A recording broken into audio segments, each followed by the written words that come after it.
Good evening from Hofstra University in Hempstead, New York. I'm Candy Crowley from CNN State of the Union.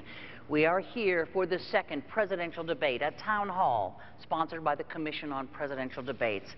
The Gallup organization chose 82 uncommitted voters from the New York area. Their questions will drive the night. My goal is to give the conversation direction and to ensure questions get answered. The questions are known to me and my team only. Neither the Commission nor the candidates have seen them. I hope to get to as many questions as possible, and because I am the optimistic sort, I'm sure the candidates will oblige by keeping their answers concise and on point. Each candidate has as much as 2 minutes to respond to a common question, and there will be a 2-minute follow-up. The audience here in the hall has agreed to be polite and attentive, no cheering or booing or outbursts of any sort. We will set aside that agreement just this once to welcome President Barack Obama and Governor Mitt Romney.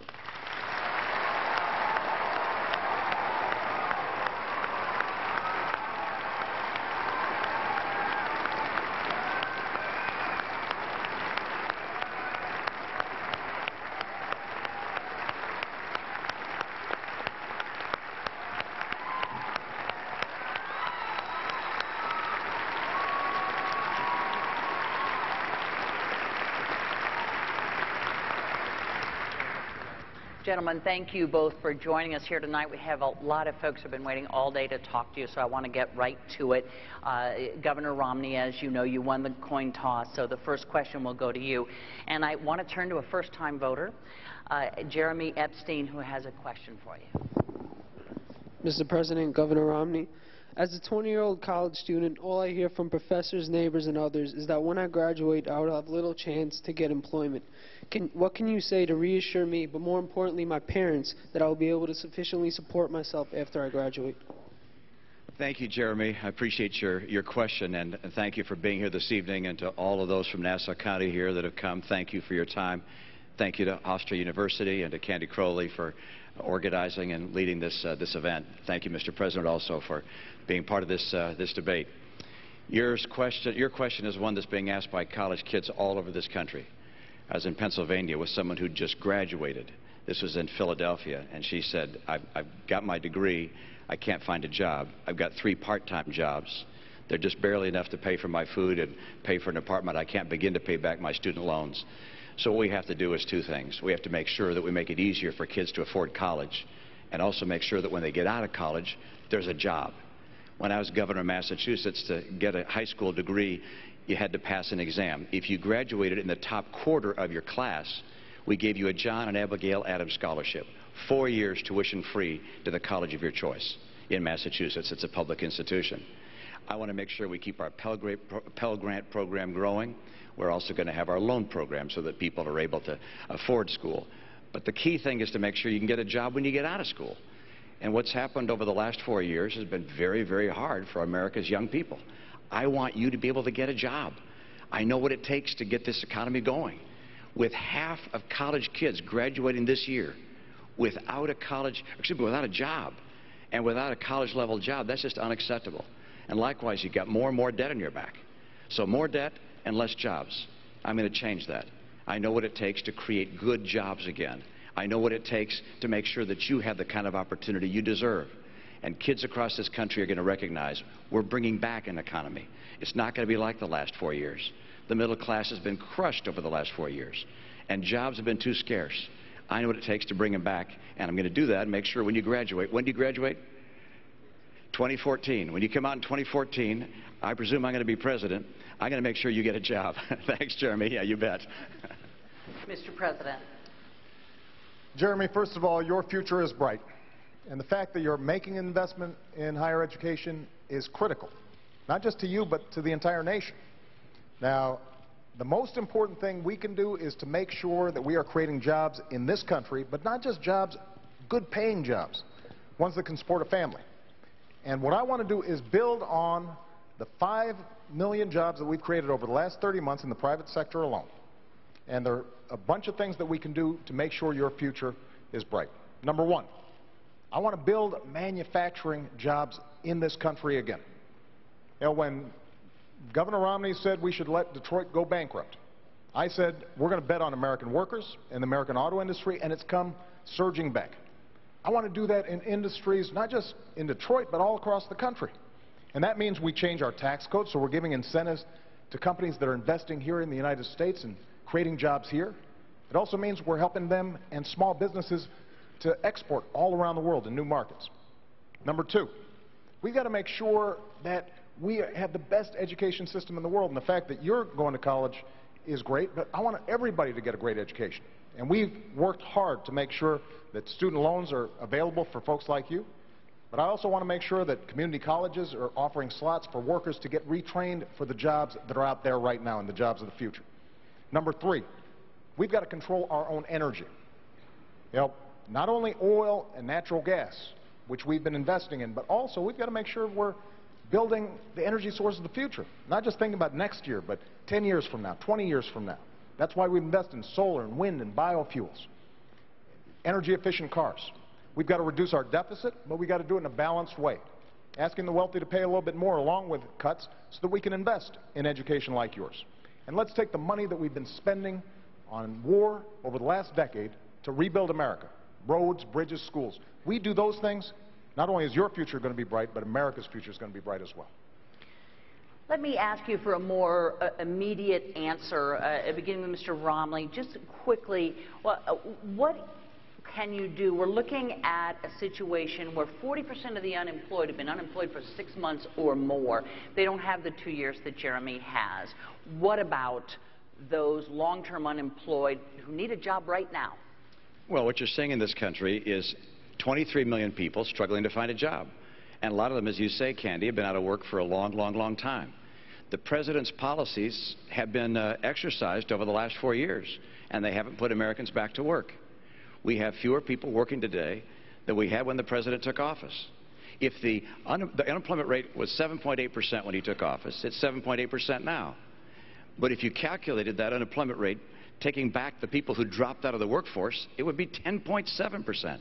We have not made the progress we need to make to put people back to work. That's why I put out a 5-point plan that gets America 12 million new jobs in 4 years and rising take-home pay. It's going to help Jeremy get a job when he comes out of school. It's going to help people across the country that are unemployed right now. And one thing that the president said, which I want to make sure that we understand, he said that I said we should take Detroit bankrupt. And that's right. My plan was to have the company go through bankruptcy like 7-Eleven did at Macy's and at Continental Airlines and come out stronger. And I know he keeps saying, you wanted to take Detroit bankrupt. Well, the president took Detroit bankrupt. You took General Motors bankrupt. You took Chrysler bankrupt. So when you say that I wanted to take the auto industry bankrupt, you actually did. And I think it's important to know that that was a process that was necessary to get those companies back on their feet so they could start hiring more people. That was precisely what I recommended and ultimately what happened. Let me give the president a chance. Go ahead. Candy, what Governor Romney said just isn't true. He wanted to take them into bankruptcy without providing them any way to stay open. And we would have lost 1 million jobs. And that, don't take my word for it, take the executives at GM and Chrysler, some of whom are Republicans, may even support Governor Romney. But they'll tell you his prescription wasn't going to work. And Governor Romney says he's got a 5-point plan. Governor Romney doesn't have a 5-point plan, he has a 1-point plan. And that plan is to make sure that folks at the top play by a different set of rules. That's been his philosophy in the private sector, that's been his philosophy as governor, that's been his philosophy as a presidential candidate. You can make a lot of money and pay lower tax rates than somebody who makes a lot less. You can ship jobs overseas and get tax breaks for it. You can invest in a company, bankrupt it, lay off the workers, strip away their pensions, and you still make money. That's exactly the philosophy that we've seen in place for the last decade. That's what's been squeezing middle-class families. And we have fought back for 4 years to get out of that mess. The last thing we need to do is to go back to the very same policies that got us there. Mr. President, the next question is going to be for you here. And Mr. Romney, Governor Romney, there'll be plenty of chances here to go on, but I want to, we have all these folks. I will let you absolutely. That Detroit answer and the rest of the answer way off the mark. Okay, you certainly will have lots of time here coming up. Because I want to move you on to something that sort of connected to cars here and go over, and we want to get a question from Philip Turcola.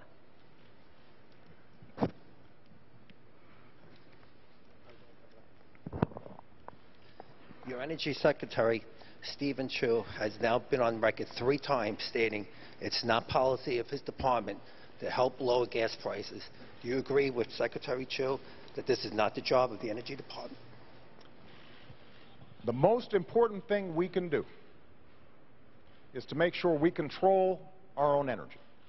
So here's what I've done since I've been president. We have increased oil production to the highest levels in 16 years. Natural gas production is the highest it's been in decades. We have seen increases in coal production and coal employment. But what I've also said is we can't just produce traditional sources of energy. We've also got to look to the future. That's why we doubled fuel efficiency standards on cars. That means that in the middle of the next decade, any car you buy, you're going to end up going twice as far on a gallon of gas. That's why we've doubled clean energy production like wind and solar and biofuels. And all these things have contributed to us lowering our oil imports to the lowest levels in 16 years. Now, I want to build on that. And that means, yes, we still continue to open up new areas for drilling. We continue to make it a priority for us to go after natural gas. We've got potentially 600,000 jobs and 100 years' worth of energy right beneath our feet with natural gas. And we can do it in an environmentally sound way. But we've also got to continue to figure out how we have efficient energy, because ultimately that's how we're going to reduce demand, and that's what's going to keep gas prices lower. Now, Governor Romney will say he's got an all-of-the-above plan, but basically his plan is to let the oil companies write the energy policies. So he's got the oil and gas part, but he doesn't have the clean energy part. And if we are only thinking about tomorrow or the next day and not thinking about 10 years from now, we're not going to control our own economic future. Because China, Germany, they're making these investments. And I'm not going to cede those jobs of the future to those countries. I expect those new energy sources to be built right here in the United States. That's going to help Jeremy get a job. It's also going to make sure that you're not paying as much for gas. Governor, on the subject of gas prices. Well, let's look at the president's policies, all right, as opposed to the rhetoric, because we've had 4 years of policies being played out. And the president's right in terms of the additional oil production, but none of it came on federal land. As a matter of fact, oil production is down 14% this year on federal land, and gas production is down 9%. Why? Because the president cut in half the number of licenses and permits for drilling on federal lands and in federal waters. So where'd the increase come from? Well, a lot of it came from the Bakken Range in North Dakota. What was his participation there? The administration brought a criminal action against the people drilling up there for oil, this massive new resource we have. And what was the cause? 20 or 25 birds were killed, and they brought out a Migratory Bird Act to go after them on a criminal basis.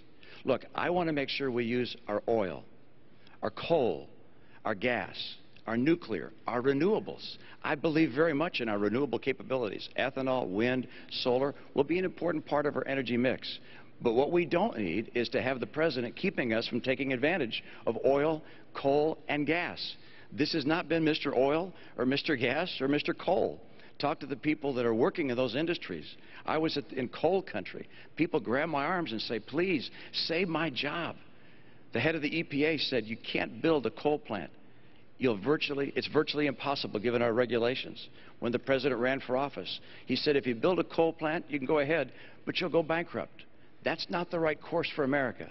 Let's take advantage of the energy resources we have, as well as the energy sources for the future. And if we do that, if we do what I'm planning on doing, which is getting us energy independent, North America energy independence, within 8 years, you're going to see manufacturing jobs come back because our energy is low cost. They're already beginning to come back because of our abundant energy. I'll get America and North America energy independent. I'll do it by more drilling, more permits and licenses. We're going to bring that pipeline in from Canada. How in the world the president said no to that pipeline, I will never know. This is about bringing good jobs back for the middle class of America, and that's what I'm going to do. Mr. President, let me just see if I can move you to the gist of this question, which is, are we looking at the new normal? I can tell you that tomorrow morning a lot of people in Hempstead will wake up and fill up, and they will find that the price of gas is over $4 a gallon. Is it within the purview of the government to bring those prices down, or are we looking at the new normal? Candy, there's no doubt that world demand's gone up, but our production is going up, and we're using oil more efficiently. And very little of what Governor Romney just said is true. We've opened up public lands.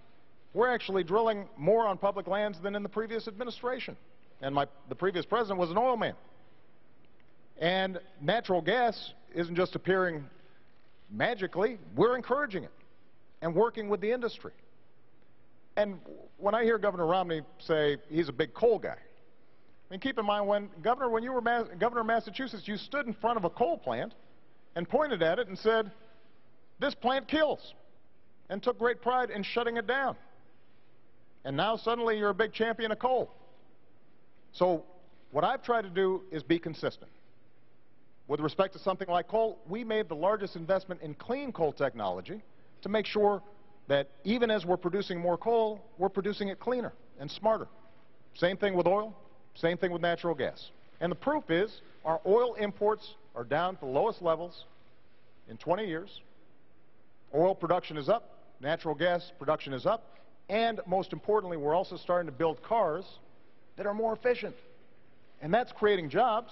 That means those cars can be exported because that's the demand around the world. And it also means that it'll save money in your pocketbook. That's the strategy you need on all of the above strategies, and that's what we're going to do in the next 4 years. But that's not what you've done in the last 4 years.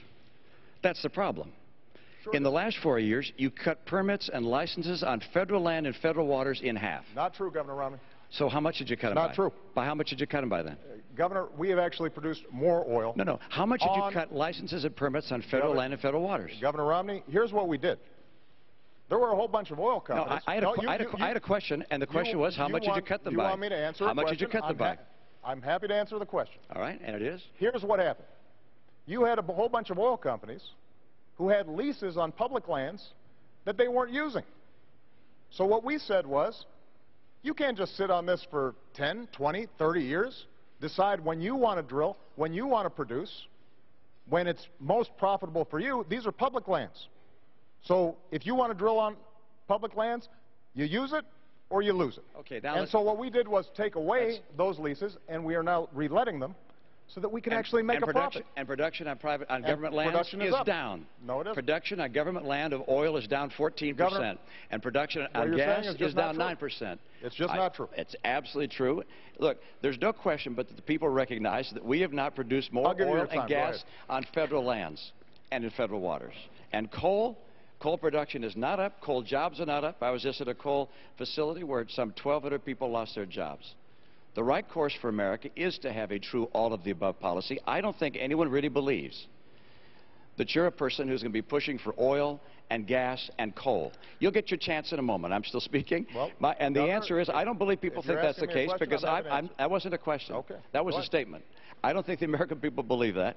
I will fight for oil, coal, and natural gas. And the proof of whether a strategy is working or not is what the price is that you're paying at the pump. If you're paying less than you paid a year or two ago, why then the strategy is working. But you're paying more. When the president took office, the price of gasoline here in Nassau County was about $1.86 a gallon. Now it's $4 a gallon. Price of electricity is up. If the president's energy policies are working, you're going to see the cost of energy come down. I will fight to create more energy in this country to get America energy secure. And part of that is bringing in a pipeline of oil from Canada, taking advantage of the oil and coal we have here, drilling offshore in Alaska, drilling offshore in Virginia where the people want it. Those things will get us the energy we need. Mr. President, could you address, because we did finally get to gas prices here, could you address what the governor said, which is if your energy policy was working, the price of gasoline would not be $4 a gallon here. Think about what the governor just said. He said, when I took office, the price of gasoline was $1.80, $1.86. Why is that? Because the economy was on the verge of collapse. Because we were about to go through the worst recession since the Great Depression, as a consequence of some of the same policies that Governor Romney is now promoting. So it's conceivable that Governor Romney could bring down gas prices, because with his policies, we might be back in that same mess. What I want to do is to create an economy that is strong, and at the same time produce energy. And with respect to this pipeline that Governor Romney keeps on talking about, we've built enough pipeline to wrap around the entire Earth once. So I'm all for pipelines, I'm all for oil production. What I'm not for is us ignoring the other half of the equation. So for example, on wind energy, when Governor Romney says these are imaginary jobs, when you've got thousands of people right now in Iowa, right now in Colorado, who are working, creating wind power with good paying manufacturing jobs. And the Republican senator in Iowa is all for it, providing tax credits to help this work. And Governor Romney says, I'm opposed. I'd get rid of it. That's not an energy strategy for the future. And we need to win that future. And I intend to win it as President of the United States. I got to move you along. And the next question is for you. He actually got the first question, so I get the last question, last answer on that one. Actually, in the follow-up, it doesn't quite work like that, but I'm going to give you a chance here. I promise you I'm going to. And the next question is for you. So if you want to, you know, continue on, but I don't want to leave all these guys sitting here. Candy, I don't have a policy of stopping wind jobs in Iowa, and that they're not phantom jobs. They're real jobs. Okay. I appreciate wind jobs in Iowa and across our country. I appreciate the jobs in coal and oil and gas. I'm going to make sure that taking advantage of our energy resources will bring back manufacturing to America. We're going to get through a very aggressive energy policy, 3.5 million more jobs in this country. It's critical to our future. Candy, it's we're okay. going to move you along to taxes. I'm used to being interrupted. All right, we're going to move you both along to taxes over here, and all these folks that have been waiting.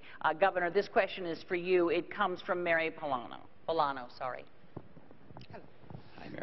Governor Romney, you have stated that if you're elected president, you would plan to reduce the tax rates for all the tax brackets, and that you would work with the Congress to eliminate some deductions in order to make up for the loss in revenue. Concerning these various deductions, the mortgage deduction, the charitable deductions, the child tax credit, and also the, what's that other credit? I forgot. You're doing great. Oh, I remember.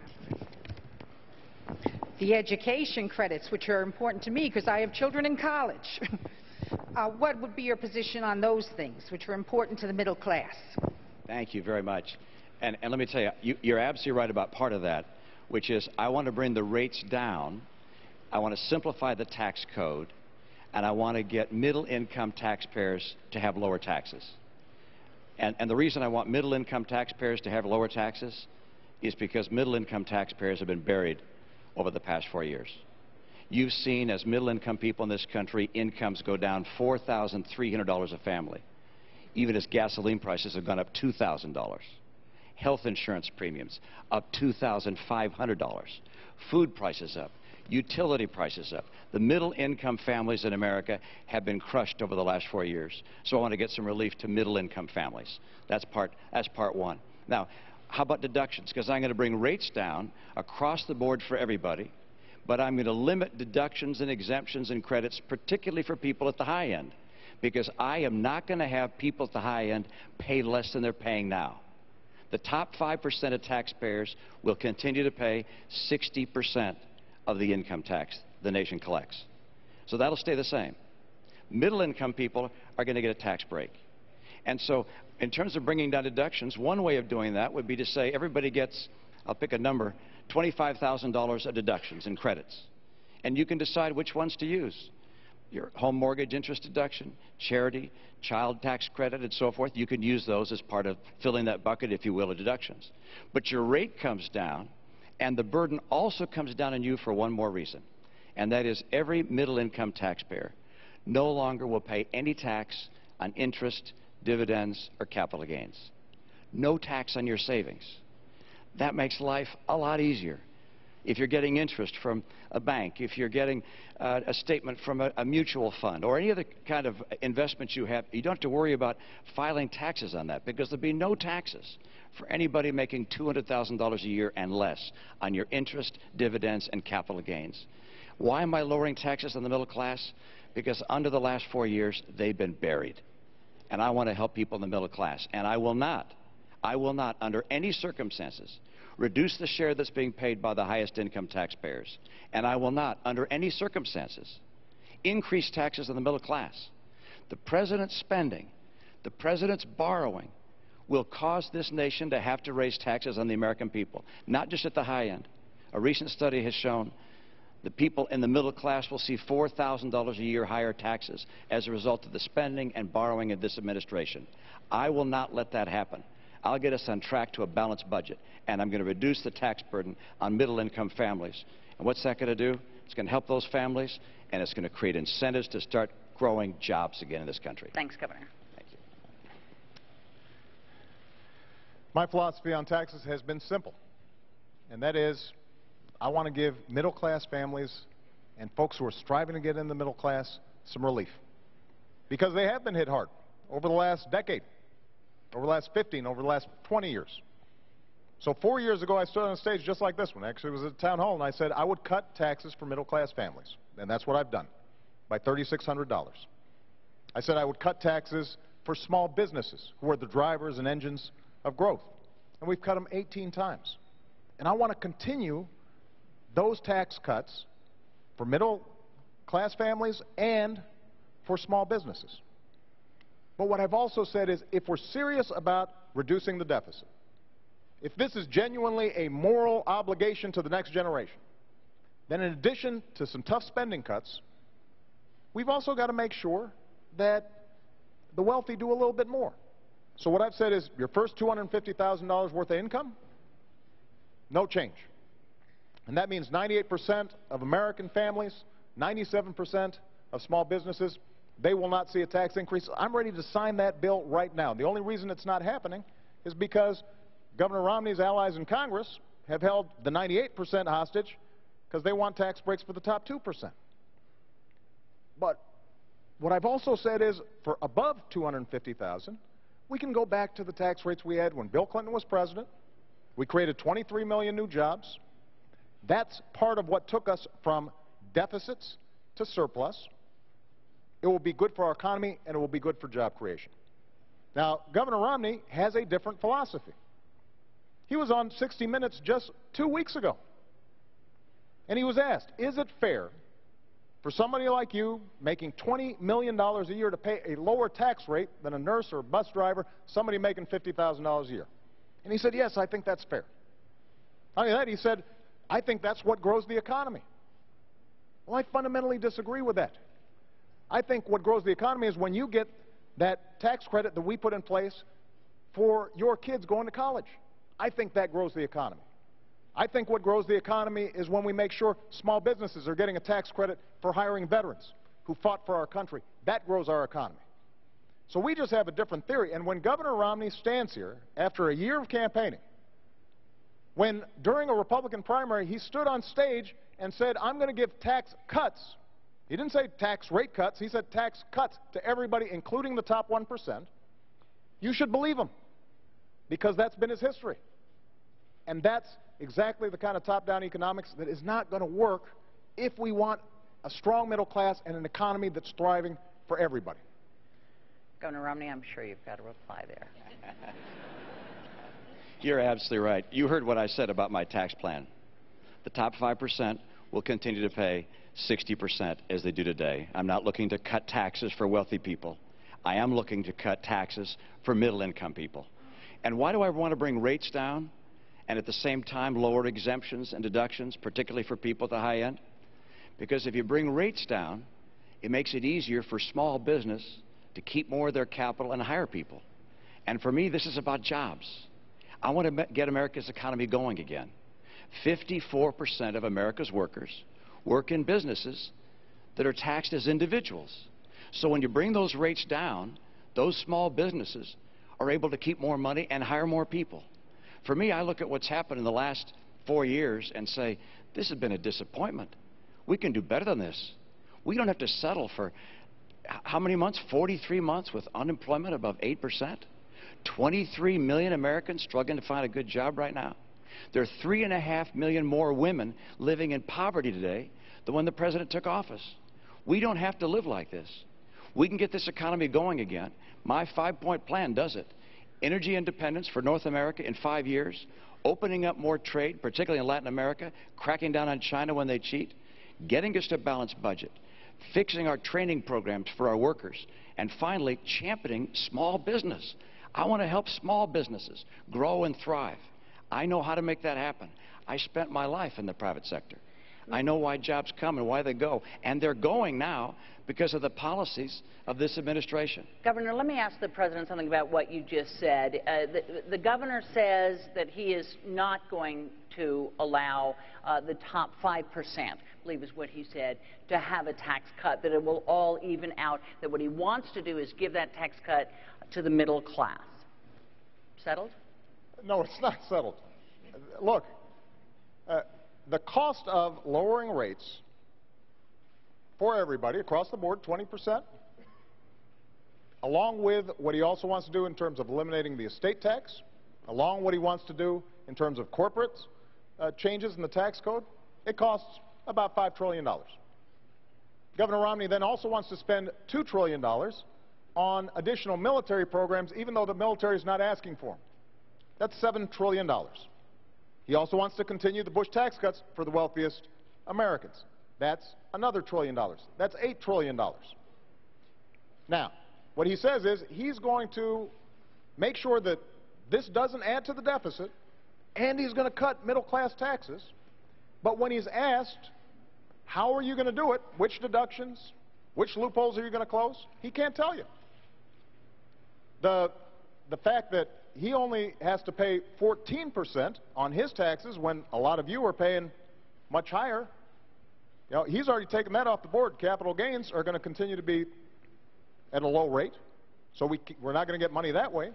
We haven't heard from the governor any specifics beyond Big Bird and eliminating funding for Planned Parenthood in terms of how he pays for that.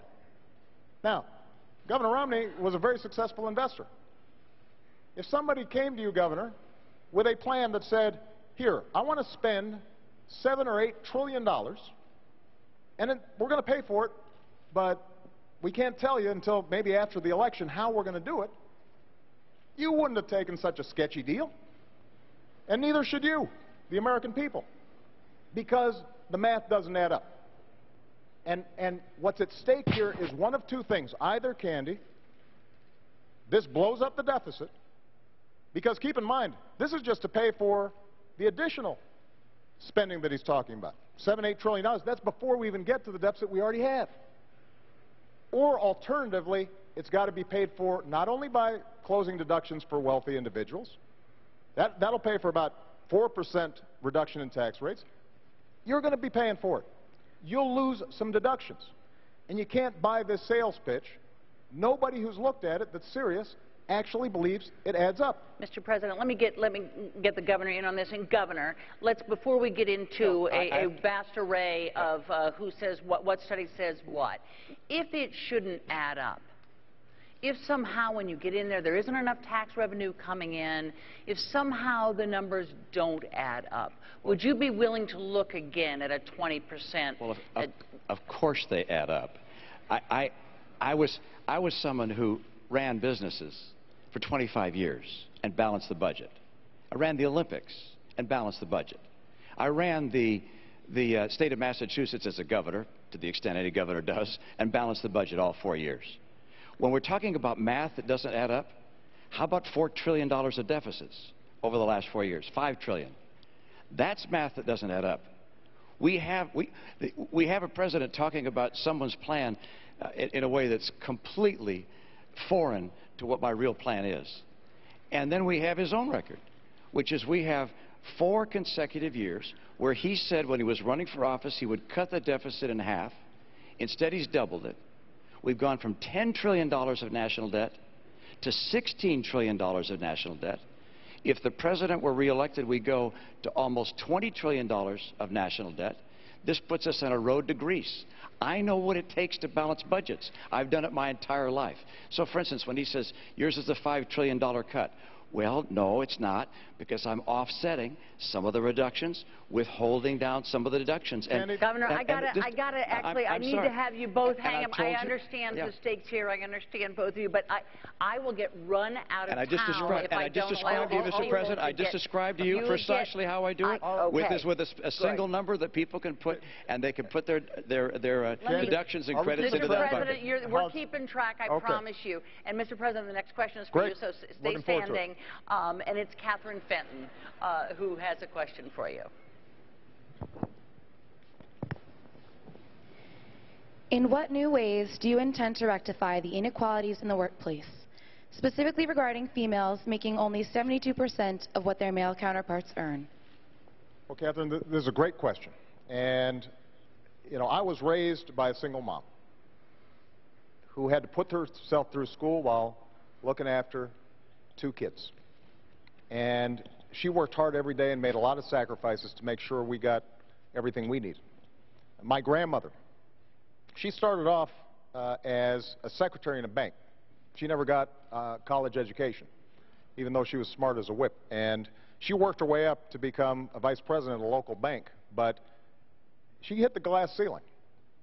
She trained people who would end up becoming her bosses during the course of her career. She didn't complain. That's not what you did in that generation. And this is one of the reasons why the first bill I signed was something called the Lilly Ledbetter Bill. And this is named after this amazing woman who had been doing the same job as a man for years, found out that she was getting paid less, and the Supreme Court said that she couldn't bring suit because she should have found out about it earlier. She had no way of finding out about it. So we fixed that. And that's an example of the kind of advocacy that we need, because women are increasingly the breadwinners in the family. This is not just a women's issue. This is a family issue. There's a middle-class issue. And that's why we've got to fight for it. It also means that we've got to make sure that young people like yourself are able to afford a college education. Earlier, Governor Romney talked about he wants to make Pell Grants and other education accessible for young people. Well, the truth of the matter is that that's exactly what we've done. We've expanded Pell Grants for millions of people, including millions of young women all across the country. We did it by taking $60 billion that was going to banks and lenders as middlemen for the student loan program, and we said, let's just cut out the middleman. Let's give the money directly to students. And as a consequence, we've seen millions of young people be able to afford college, and that's going to make sure that young women are going to be able to compete in that marketplace.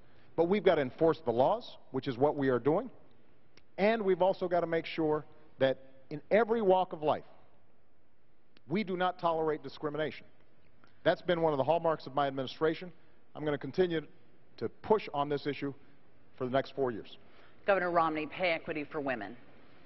Thank you, and important topic, and one which I learned a great deal about, particularly as I was serving as governor of my state, because I had the chance to pull together a cabinet, and all the applicants seemed to be men. And I went to my staff and I said, how come all the people for these jobs are all men? They said, well, these are the people that have the qualifications. And I said, well, gosh, can't we find some women that are also qualified? And so we took a concerted effort to go out and find women who had backgrounds that could be qualified to become members of our cabinet. I went to a number of women's groups and said, can you help us find folks? And they brought us whole binders full of women.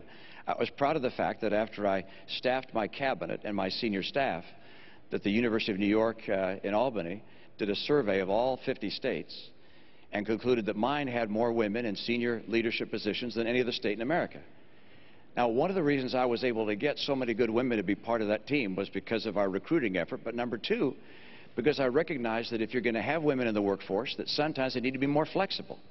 My chief of staff, for instance, had 2 kids that were still in school. She said, I can't be here until 7 or 8 o'clock at night. I need to be able to get home at 5 o'clock so I can be there for making dinner for my kids and being with them when they get home from school. So he said, fine, let's have a flexible schedule so you can have hours that work for you. We're going to have employers in the new economy, in the economy I'm going to bring to play, that are going to be so anxious to get good workers, they're going to be anxious to hire women. In the last 4 years, women have lost 580,000 jobs. That's the net of what's happened in the last 4 years. We're still down 580,000 jobs. I mentioned 3.5 million women more now in poverty than 4 years ago. What we can do to help young women and women of all ages is to have a strong economy, so strong that employers are looking to find good employees and bringing them into their workforce and adapting to a flexible work schedule that gives women the opportunities that they would otherwise not be able to afford. This is what I've done. It's what I look forward to doing, and I know what it takes to make an economy work. And I know what a working economy looks like. And an economy with 7.8% unemployment is not a real strong economy. An economy that has 23 million people looking for work is not a strong economy. An economy with 50% of kids graduating from college that can't find a job or a college-level job, that's not what we have to have. I'm going to help women in America get good work by getting a stronger economy and by supporting women in the workforce. Mr. President, why don't you get in on this quickly, please? Catherine, I just want to point out that when Governor Romney's campaign was asked about the Lilly Ledbetter bill, whether he supported it, he said, "I'll get back to you." And that's not the kind of advocacy that women need in any economy. Now, there's some other issues that have a bearing on how women succeed in the workplace. For example, their health care. Now, a major difference in this campaign is that Governor Romney feels comfortable having politicians in Washington decide the health care choices that women are making. I think that's a mistake. In my health care bill, I said insurance companies need to provide contraceptive coverage to everybody who's insured, because this is not just a health issue, it's an economic issue for women. It makes a difference. This is money out of that family's pocket. Governor Romney not only opposed it, he suggested that, in fact, employers should be able to make the decision as to whether or not a woman gets contraception through her insurance coverage. That's not the kind of advocacy that women need. When Governor Romney says that we should eliminate funding for Planned Parenthood, there are millions of women all across the country who rely on Planned Parenthood for not just contraceptive care, they rely on it for mammograms, for cervical cancer screenings. That's a pocketbook issue for women and families all across the country. And it makes a difference in terms of how well and effectively women are able to work.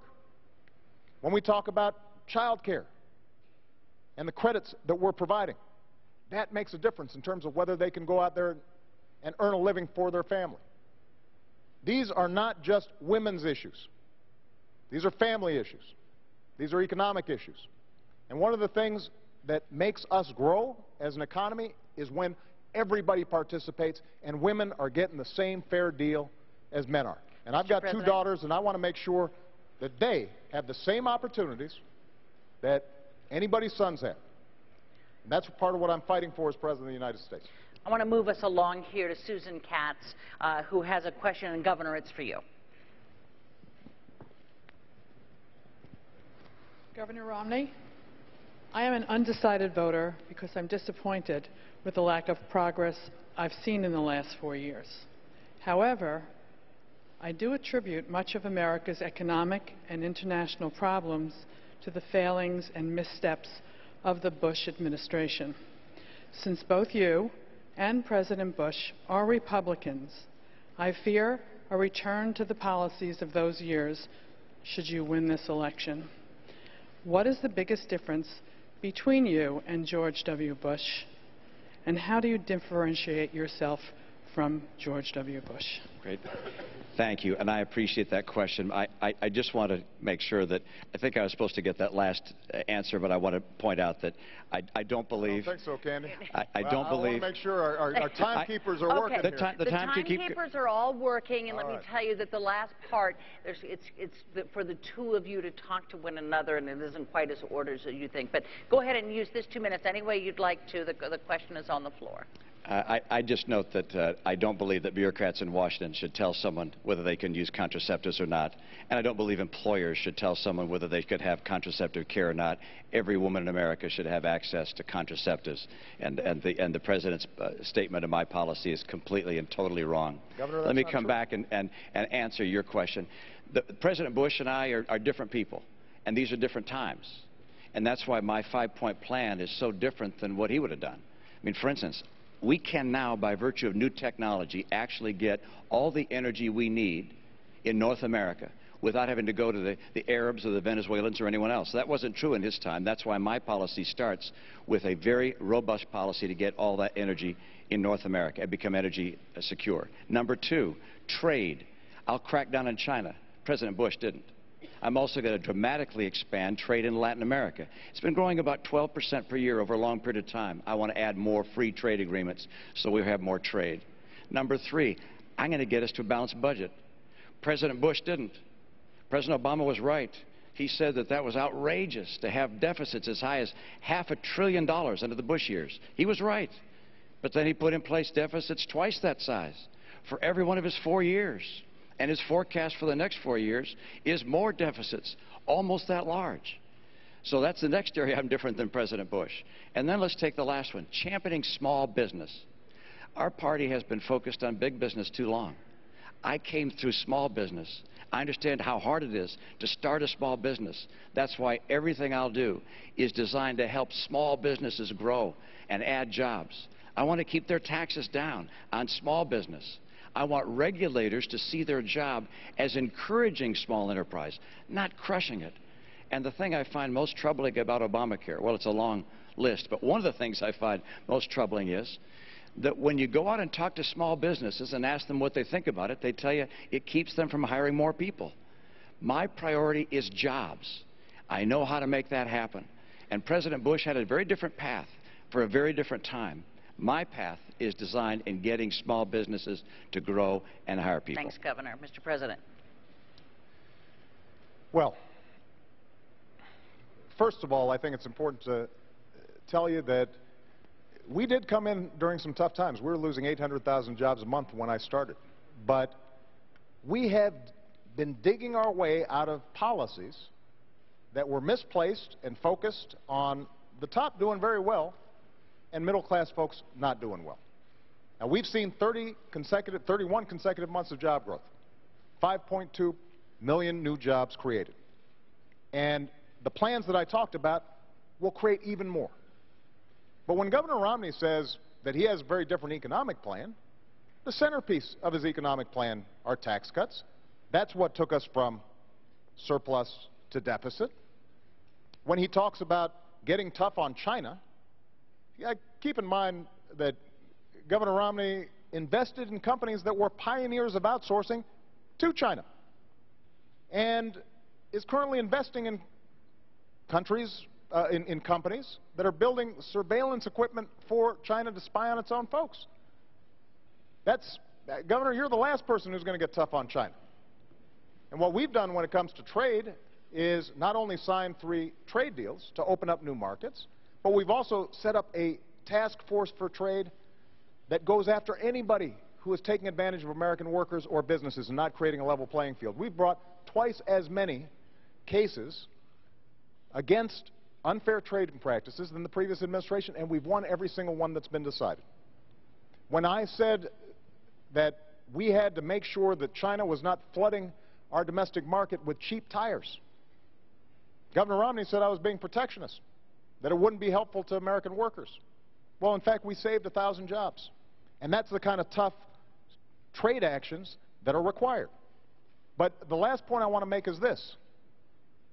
There are some things where Governor Romney is different from George Bush. George Bush didn't propose turning Medicare into a voucher. George Bush embraced comprehensive immigration reform. He didn't call for self-deportation. George Bush never suggested that we eliminate funding for Planned Parenthood. So there are differences between Governor Romney and George Bush, but they're not on economic policy. In some ways, he's gone to a more extreme place when it comes to social policy. And I think that's a mistake. That's not how we're going to move our economy forward. I want to move you both along to the next question because it's in the same wheelhouse, so you will be able to respond. But the President does get this question. I want to call on Michael Jones.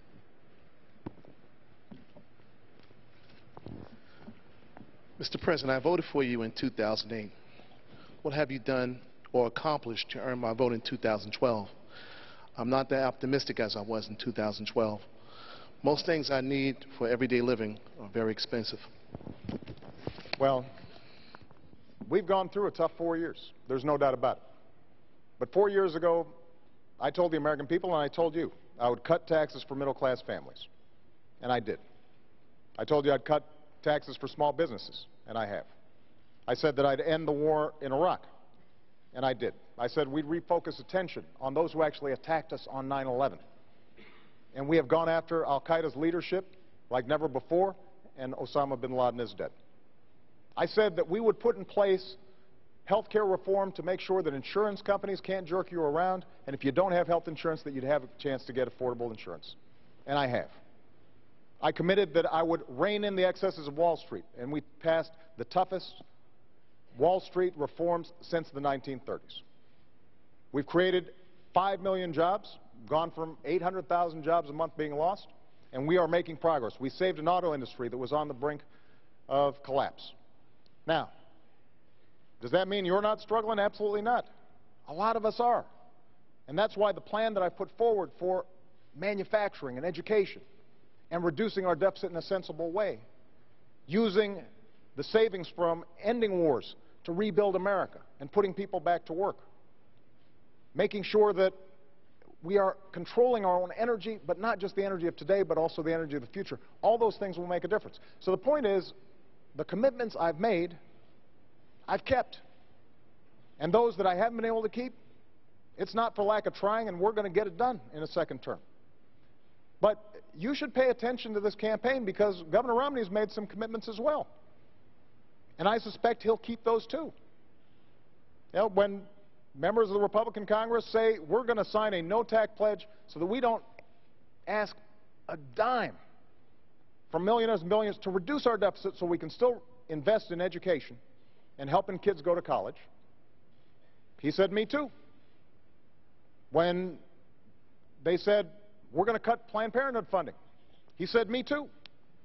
When he said, we're going to repeal Obamacare, first thing I'm going to do, despite the fact that it's the same health care plan that he passed in Massachusetts and is working well, he said, me too. That is not the kind of leadership that you need, but you should expect that those are promises he's going to keep. Mr. And President, the choice in this election is going to be whose promises are going to be more likely to help you in your life, make sure your kids can go to college, make sure that you are getting a good paying job, making sure that Medicare and Social Security will be there for you. Thank you. Governor. I think you know better.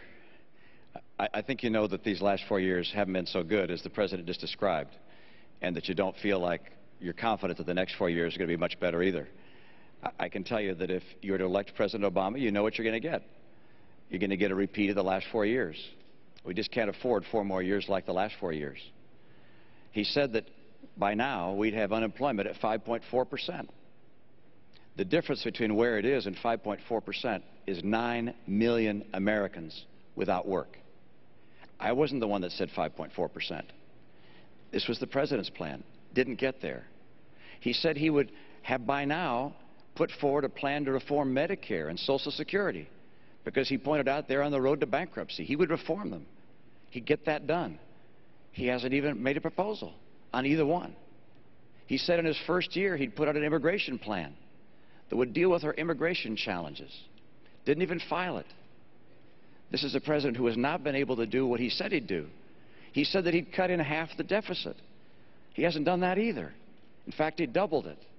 He said that by now middle-income families would have a reduction in their health insurance premiums by $2,500 a year.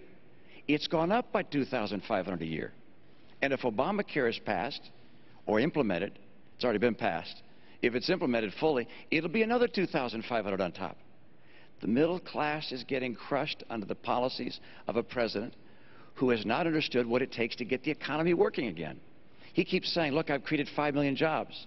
That's after losing 5 million jobs. The entire record is such that the unemployment has not been reduced in this country. The unemployment, the number of people who are still looking for work, is still 23 million Americans. There are more people in poverty. 1 out of 6 people in poverty. How about food stamps? When he took office, 32 million people were on food stamps. Today, 47 million people are on food stamps. How about the growth of the economy? It's growing more slowly this year than last year, and more slowly last year than the year before. The president wants to do well, I understand, but the policies he's put in place, from Obamacare to Dodd-Frank, to his tax policies, to his regulatory policies, these policies combined have not led this economy take off and grow like it could have. You might say, well, you got an example of when it worked better? Yeah. In the Reagan recession, where unemployment hit 10.8%, between that period, the end of that recession, and equivalent period of time to today, Ronald Reagan's recovery created twice as many jobs as this president's recovery. 5 million jobs doesn't even keep up with our population growth. And the only reason the unemployment rate seems a little lower today is because of all the people that have dropped out of the workforce. The president has tried, but his policies haven't worked. He's great as a speaker and describing his plans and his vision. That's wonderful, except we have a record to look at. And that record shows he just hasn't been able to cut the deficit, to put in place reforms for Medicare and Social Security, to preserve them, to get us the rising incomes we need. Median incomes down $4,300 a family, and 23 million Americans out of work. That's what this election is about. It's about who can get the middle class in this country a bright and prosperous future and assure our kids the kind of hope and optimism they deserve. Governor, I want to move you along. Don't go away, and we'll have plenty of time to respond. We are quite aware of the clock for both of you, but I want to bring in a different subject here. Mr. President, I'll be right back with you. Lorraine Osorio has a question for you about a topic we have not heard. Yes, this is for Governor Romney, and we'll be right with you, Mr. President. Thanks. Is it Lorena? Lorraine. Lorraine? Yeah, Lorraine. Yeah. Lorraine. How you doing? Good, thanks. President. Romney, what do you plan on doing with immigrants without their green card that are currently living here as productive members of society? Thank you. Lorraine, did I get that right? Good. Thank you for your question. And let me step back and tell you what I'd like to do with our immigration policy broadly and include an answer to your question. First of all, this is a nation of immigrants. We welcome people coming to this country as immigrants. My dad was born in Mexico of American parents. Ann's dad was born in Wales and is a first-generation American. We welcome legal immigrants into this country. I want our legal system to work better. I want it to be streamlined. I want it to be clearer. I don't think you shouldn't have to hire a lawyer to figure out how to get into this country legally. I also think that we should give visas to people, green cards rather, to people who graduate with skills that we need. People around the world with accredited degrees in science and math get a green card stapled to their diploma. Come to the US of A. We should make sure that our legal system works. Number two, we're going to have to stop illegal immigration. There are 4 million people who are waiting in line to get here legally. Those who've come here illegally take their place. So I will not grant amnesty to those who've come here illegally. What I will do is I'll put in place an employment verification system and make sure that employers that hire people who have come here illegally are sanctioned for doing so. I won't put in place magnets for people coming here illegally. So, for instance, I would not give driver's licenses to those that have come here illegally, as the president would. The kids of those that came here illegally, those kids, I think, should have a pathway to become a permanent resident of the United States. And military service, for instance, is one way they would have that kind of pathway to become a permanent resident. Now, when the president ran for office, he said that he'd put in place, in his first year, a piece of legislation. He'd file a bill in his first year that would reform our immigration system, protect legal immigration, stop illegal immigration. He didn't do it. He had a Democrat House and Democrat Senate, supermajority in both houses. Why did he fail to even promote legislation that would have provided an answer for those that want to come here legally and for those that are here illegally today? That's a question I think the president will have a chance to answer right now. Good. I look forward to it. Was Lorraine, we are a nation of immigrants. I mean, we're just a few miles away from Ellis Island. We all understand what this country has become because talent from all around the world wants to come here. People who are willing to take risks. People who want to build on their dreams and make sure their kids have even bigger dreams than they have. But we're also a nation of laws. So what I've said is we need to fix a broken immigration system, and I've done everything that I can on my own and sought cooperation from Congress to make sure that we fix this system. First thing we did was to streamline the legal immigration system, to reduce the backlog, make it easier, simpler, and cheaper for people who are waiting in line, obeying the law to make sure that they can come here and contribute to our country. And that's good for our economic growth. They'll start new businesses. They'll make things happen that create jobs here in the United States. Number two, we do have to deal with our border. So we put more Border Patrol on than any time in history, and the flow of undocumented workers across the border is actually lower than it's been in 40 years. What I've also said is, if we're going to go after folks who are here illegally, we should do it smartly and go after folks who are criminals, gangbangers, people who are hurting the community, not after students, not after folks who are here just because they're trying to figure out how to feed their families. And that's what we've done. And what I've also said is, for young people who come here, brought here oftentimes by their parents, have gone to school here, pledged allegiance to the flag, think of this as their country, understand themselves as Americans in every way except having papers, then we should make sure that we give them a pathway to citizenship. And that's what I've done administratively. Now, Governor Romney just said that he wants to help those young people too, but during the Republican primary he said, I will veto the DREAM Act that would allow these young people to have access. His main strategy during the Republican primary was to say, we're going to encourage self-deportation, making life so miserable on folks that they'll leave. He called the Arizona law a model for the nation. Part of the Arizona law said that law enforcement officers could stop folks because they suspected maybe they looked like they might be undocumented workers and check their papers. And you know what? If my daughter or yours looks to somebody like they're not a citizen, I don't want to empower somebody like that. So we can fix this system in a comprehensive way. And when Governor Romney says the challenge is, well, Obama didn't try, that's not true. I sat down with Democrats and Republicans at the beginning of my term, and I said, let's fix this system, including senators previously who had supported it on the Republican side. But it's very hard for Republicans in Congress to support comprehensive immigration reform if their standard bearer has said that this is not something I'm interested in supporting. Let me get the governor in here, Mr. President. Let's speak to, if you could, Governor, the idea of self-deportation. Let me go back and speak to the points that the President made, and let's get them correct.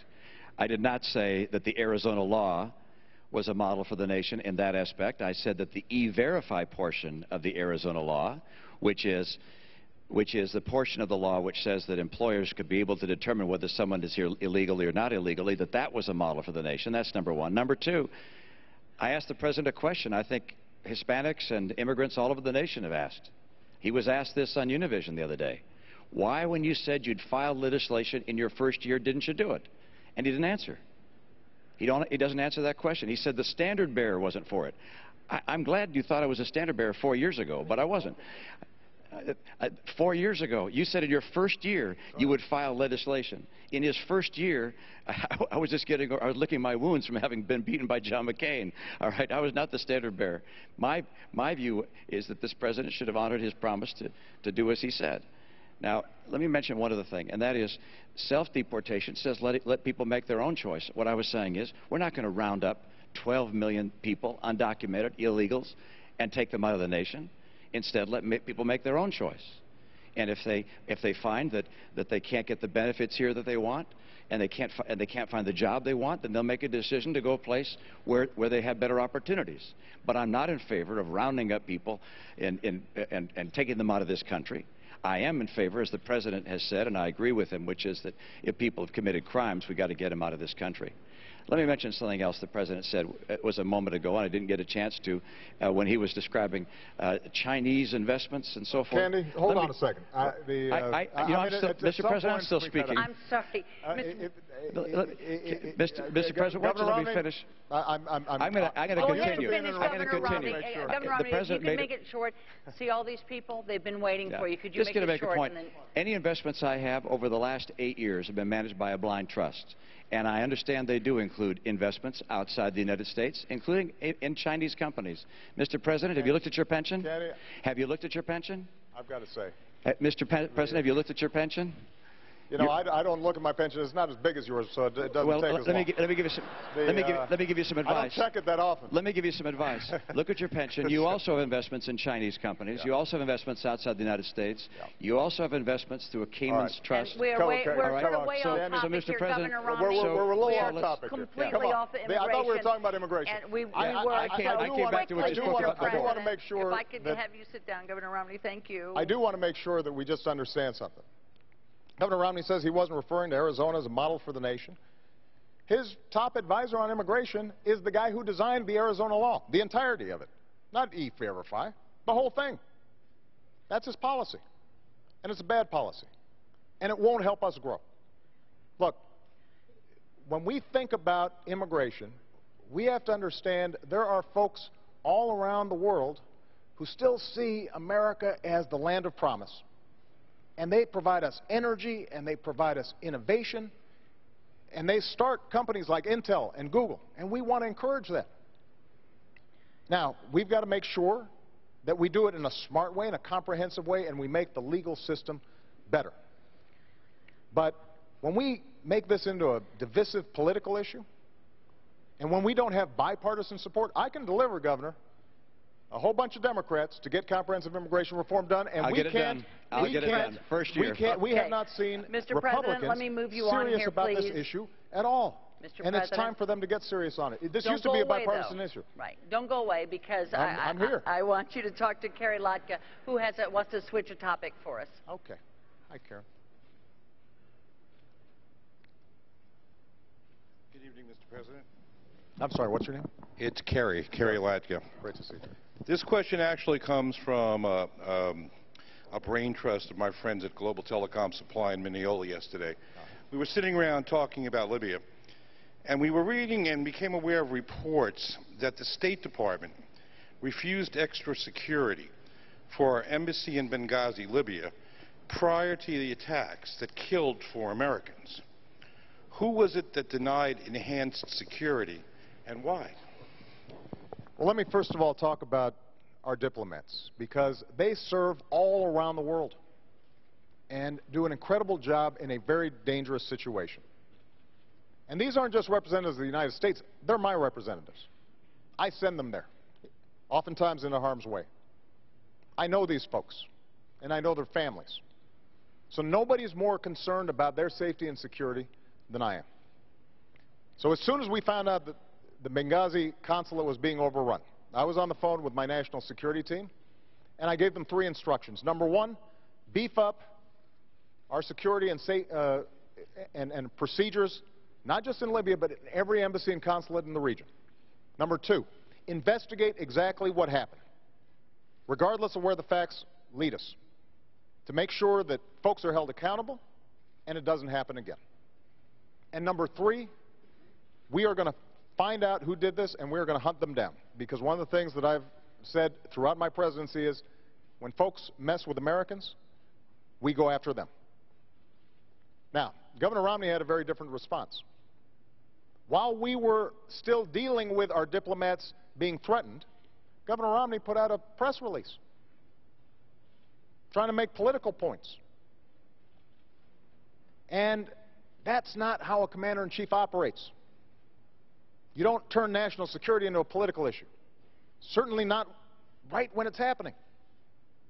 And not everybody agrees with some of the decisions I've made. But when it comes to our national security, I mean what I say. I said I'd end the war in Libya, in Iraq, and I did. I said that we'd go after al-Qaeda and bin Laden. We have. I said we'd transition out of Afghanistan and start making sure that Afghans are responsible for their own security. That's what I'm doing.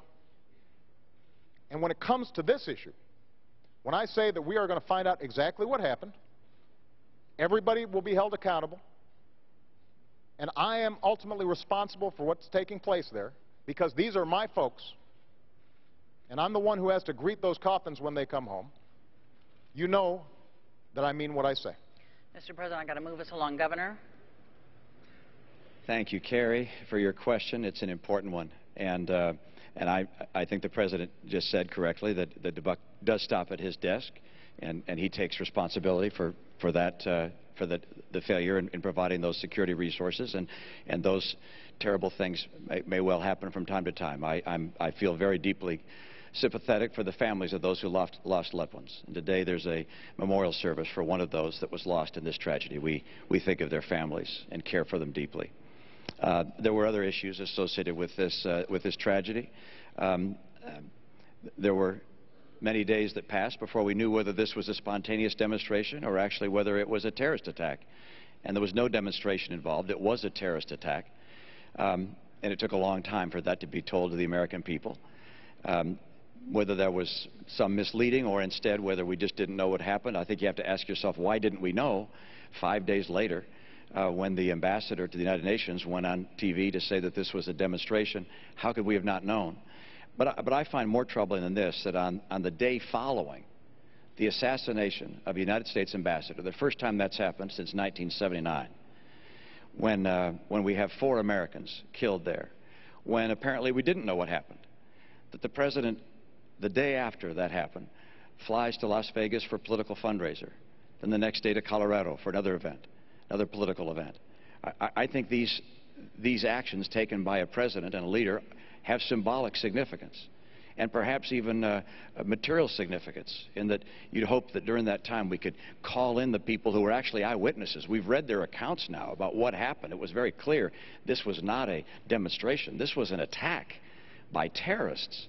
And this calls into question the President's whole policy in the Middle East. Look what's happening in Syria, in Egypt, now in Libya. Consider the distance between ourselves and Israel. The President said that he was going to put daylight between us and Israel. We have Iran 4 years closer to a nuclear bomb. Syria is not just the tragedy of 30,000 civilians being killed by a military, but also a strategically significant player for America. The President's policies throughout the Middle East began with an apology tour and pursue a strategy of leading from behind, and this strategy is unraveling before our very eyes. Because we're closing in, I want to still get a lot of people in. I want to ask you something, Mr. President, and then have the Governor just quickly. Your Secretary of State, as I'm sure you know, has said that she takes full responsibility for the attack on the diplomatic mission in Benghazi. Does the buck stop with your Secretary of State as far as what went on here? No. Secretary Clinton has done an extraordinary job, but she works for me. I'm the President, and I'm always responsible. And that's why nobody's more interested in finding out exactly what happened than I did. The day after the attack, Governor, I stood in the Rose Garden and I told the American people and the world that we were going to find out exactly what happened, that this was an act of terror, and I also said that we're going to hunt down those who committed this crime. And then a few days later, I was there greeting the caskets coming into Andrews Air Force Base and grieving with the families.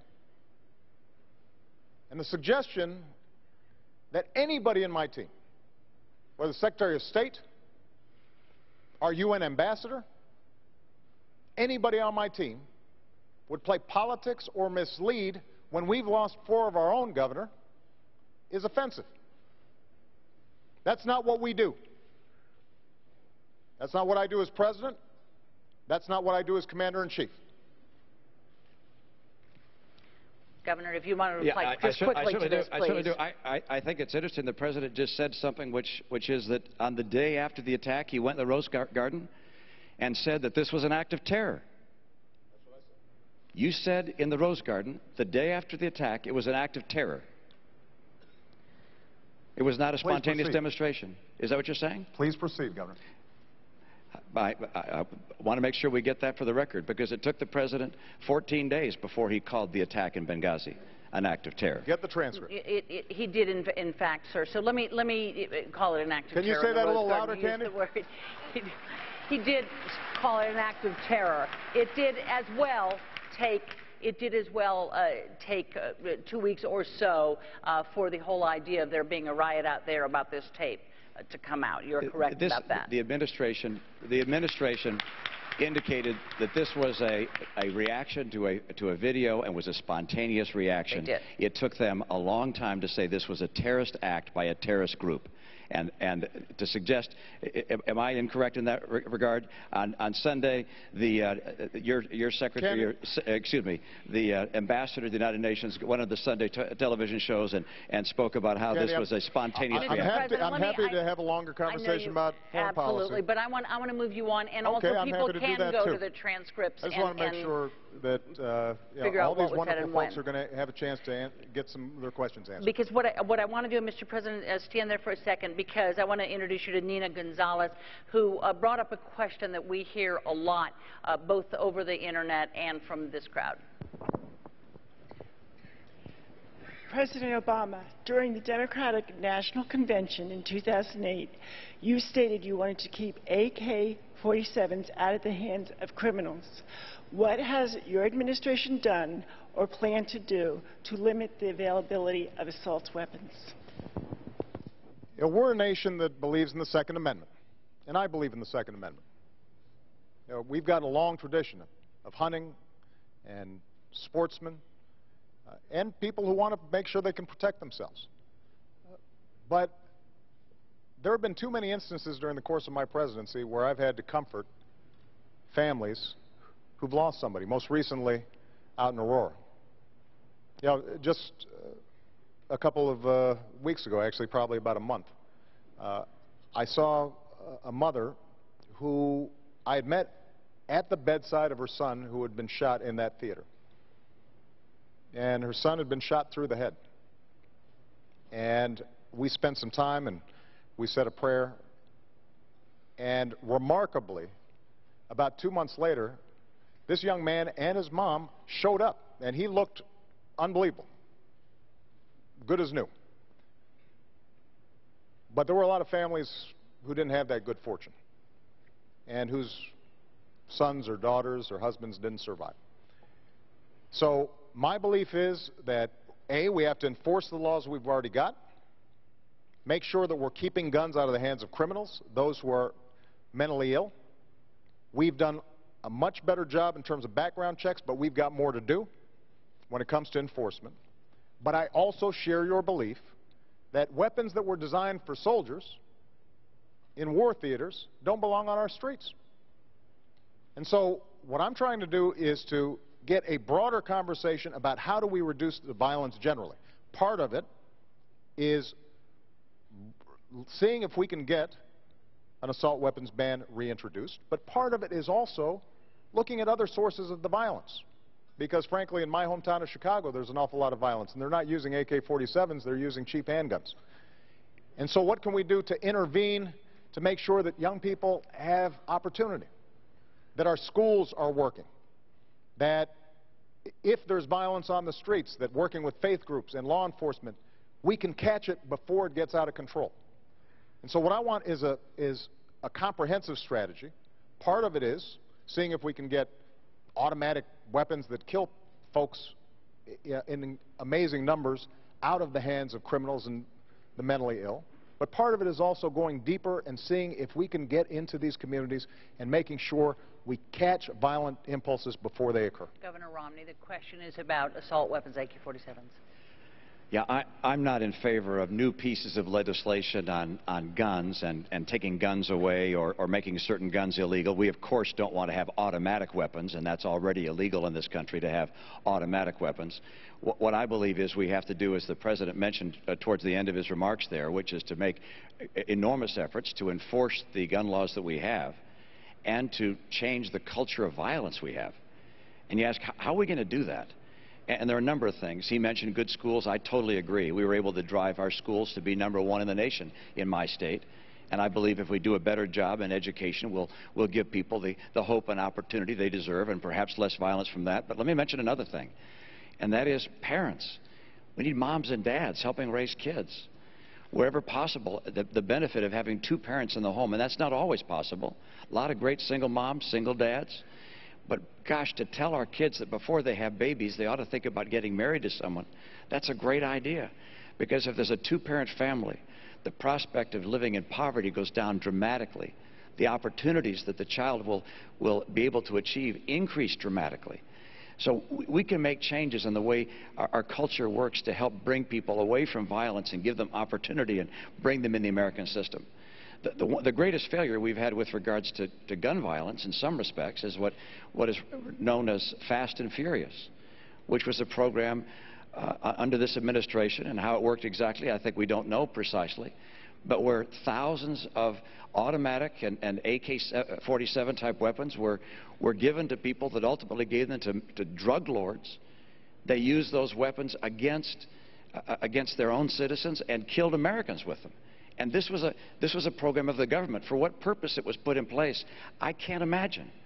But it's one of the great tragedies related to violence in our society, which has occurred during this administration, which I think the American people would like to understand fully.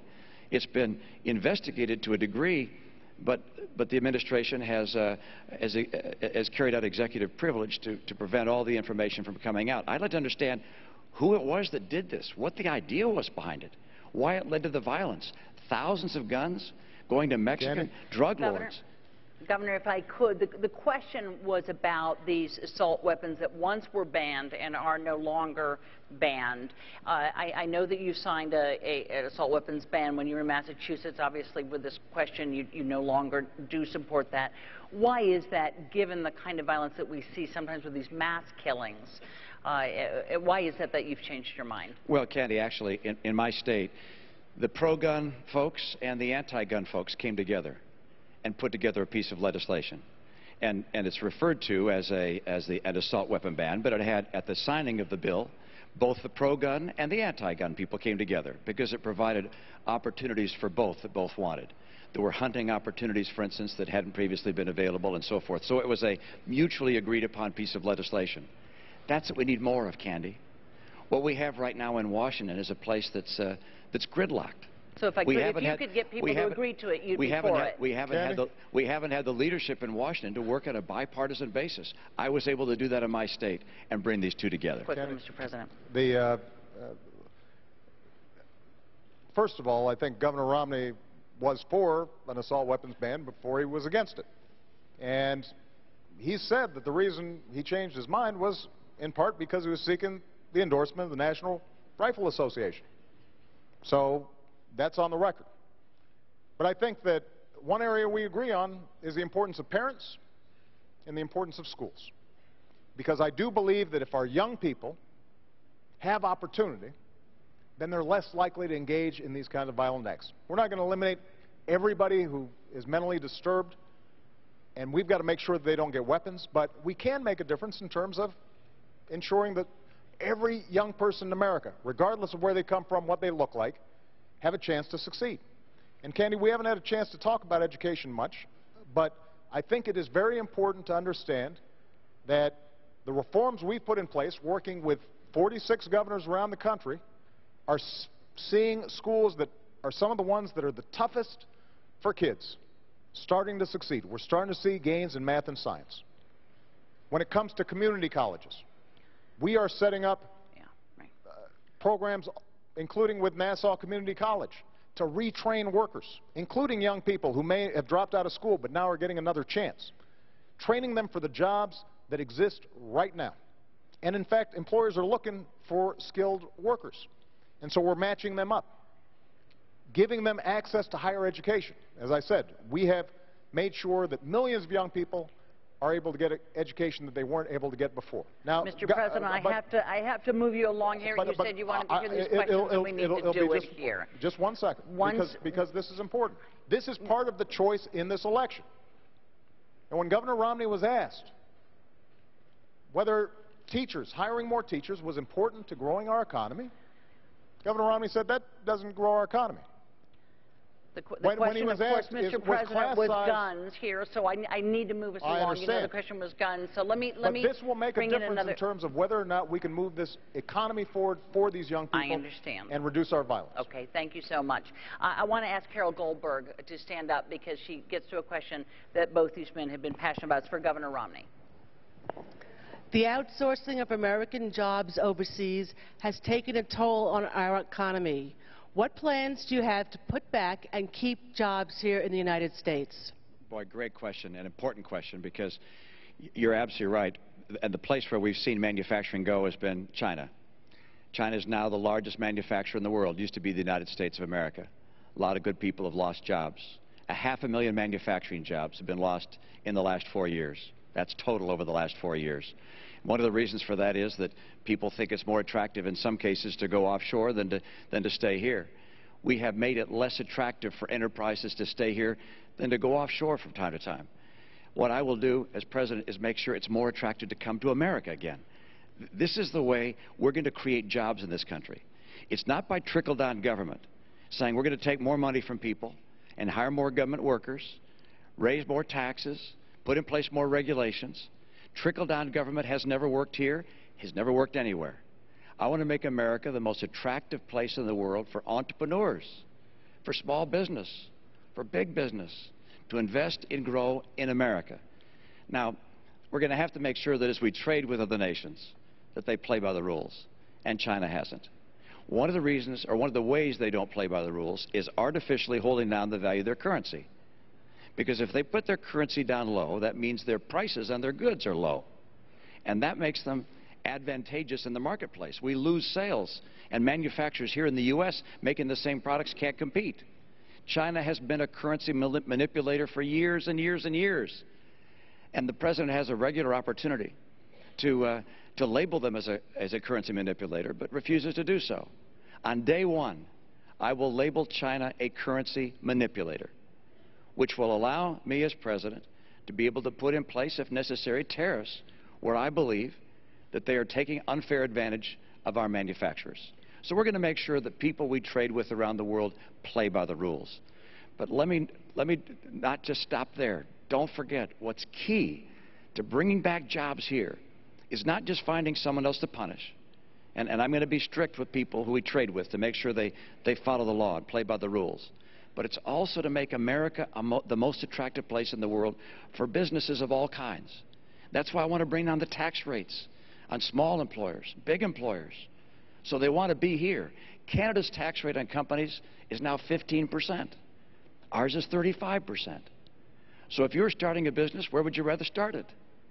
We have to be competitive if we're going to create more jobs here. Regulations have quadrupled. The rate of regulations quadrupled under this president. I talk to small businesses across the country. They say, we feel like we're under attack from our own government. I want to make sure that regulators see their job as encouraging small business, not crushing it. And there's no question but that Obamacare has been an extraordinary deterrent to enterprises of all kinds hiring people. My priority is making sure that we get more people hired. If we have more people hired, if we get back manufacturing jobs, if we get back all kinds of jobs into this country, then you're going to see rising incomes again. The reason incomes are down is because unemployment is so high. I know what it takes to get this to happen, and my plan will do that, and one part of it is to make sure that we keep China playing by the rules. Mr. President, 2 minutes here because we are then going to go to our last question. Okay. We need to create jobs here. And both Governor Romney and I agree, actually, that we should lower our corporate tax rate. It's too high. But there's a difference in terms of how we would do it.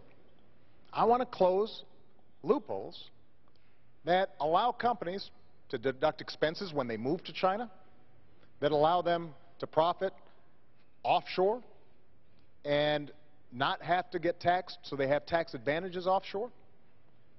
All those changes in our tax code would make a difference. Now, Governor Romney actually wants to expand those tax breaks. One of his big ideas when it comes to corporate tax reform would be to say, if you invest overseas, you make profits overseas, you don't have to pay U.S. taxes. But of course, if you're a small business or a mom-and-pop business or a big business starting up here, you've got to pay even the reduced rate that Governor Romney's talking about. And it's estimated that that will create 800,000 new jobs. Problem is, they'll be in China or India or Germany.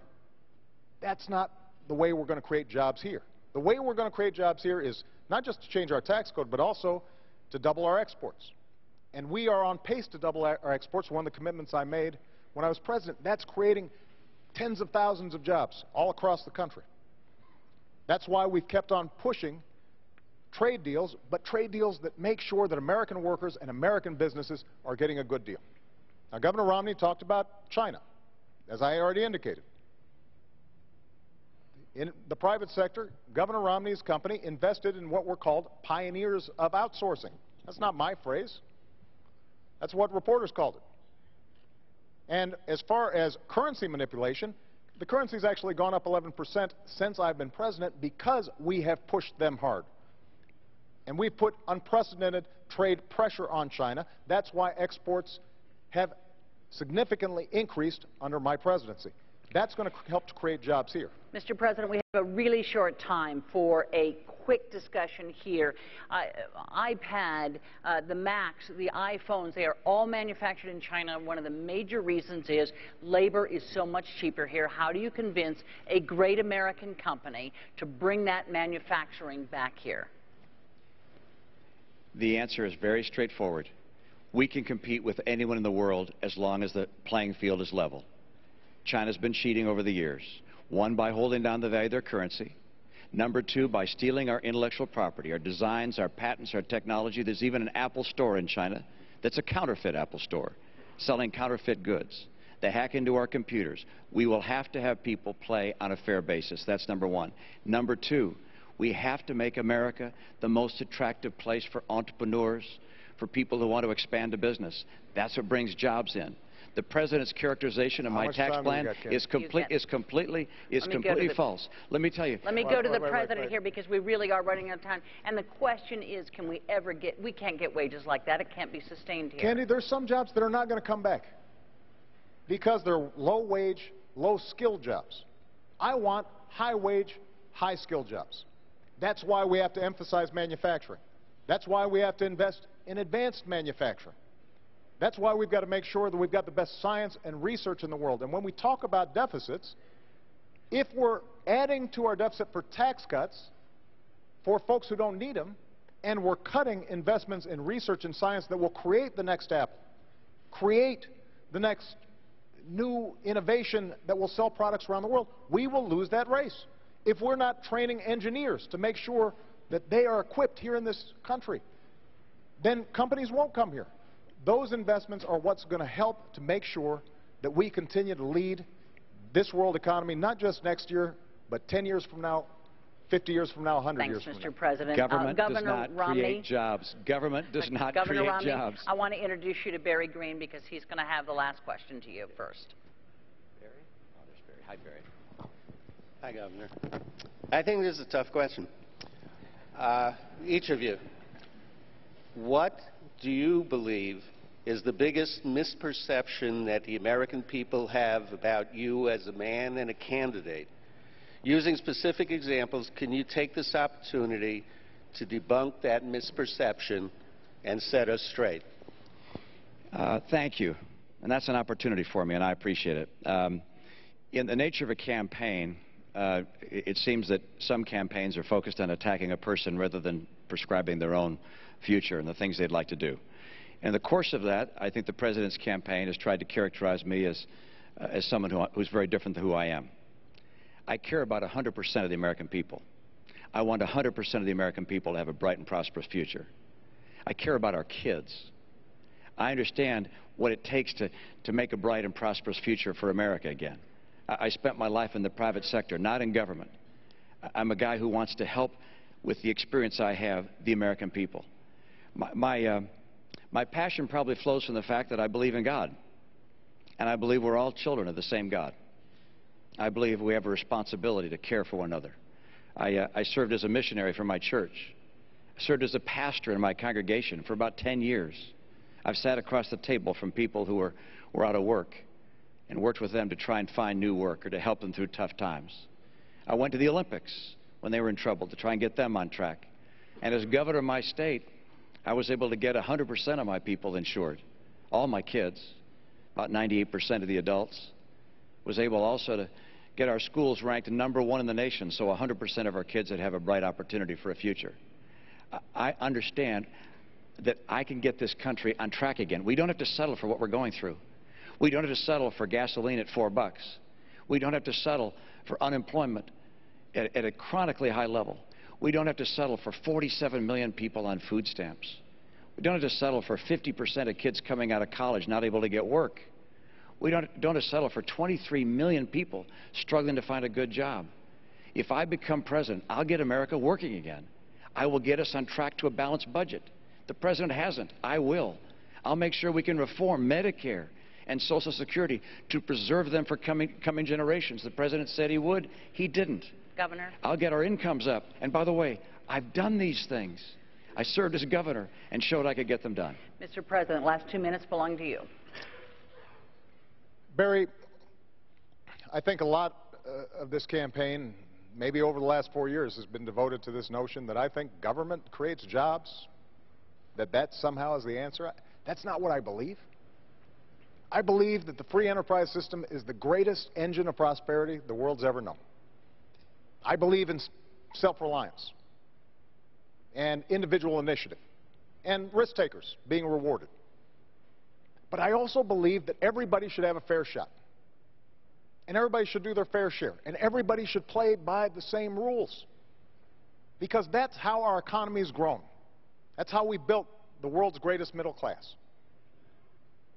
And that is part of what's at stake in this election. There's a fundamentally different vision about how we move our country forward. I believe Governor Romney is a good man. Loves his family, cares about his faith. But I also believe that when he said behind closed doors that 47% of the country consider themselves victims who refuse personal responsibility, think about who he was talking about. Folks on Social Security who've worked all their lives. Veterans who've sacrificed for this country. Students who are out there trying to hopefully advance their own dreams, but also this country's dreams. Soldiers who are overseas fighting for us right now. People who are working hard every day, paying payroll tax, gas taxes, but don't make enough income. And I want to fight for them. That's what I've been doing for the last 4 years, because if they succeed, I believe the country succeeds. And when my grandfather fought in World War II and he came back and he got a GI Bill and that allowed him to go to college, that wasn't a handout. That was something that advanced the entire country. And I want to make sure that the next generation has those same opportunities. That's why I'm asking for your vote, and that's why I'm asking for another 4 years. President Obama, Governor Romney, thank you for being here tonight. On that note, we have come to an end of this town hall debate. Our thanks to the participants for their time and to the people of Hofstra University for their hospitality. The next and final debate takes place Monday night at Lynn University in Boca Raton, Florida. Don't forget to watch. Election Day is 3 weeks from today. Don't forget to vote. Good night.